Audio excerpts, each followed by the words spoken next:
সাইয়েদনা মুসা আলাইহিস সালাম জিজ্ঞেস করলেন, ইয়া রাব্বি, আল্লাহ আপনার কি ঘুমে ধরে না?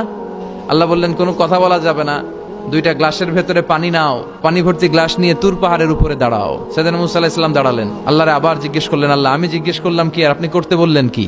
আল্লাহ বললেন, কথা বলো না, যা বলেছি তাই করো। তো মুসা আলাইহিস সালাম কিছু বলতে পারে না, পানি নিয়ে দাঁড়িয়ে রইলেন।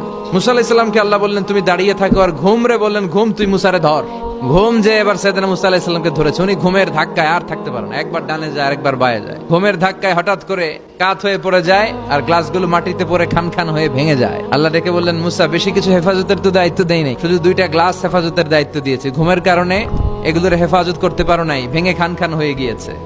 আমি যদি তোমাদের মতো ঘুমিয়ে যেতাম তাহলে পৃথিবীর সাথে সূর্য লেগে, সূর্যের সাথে চন্দ্র লেগে গোটা মহাবিশ্বটা এভাবে গ্লাসের টুকরার মতো খান খান হয়ে যেত রে মুসা।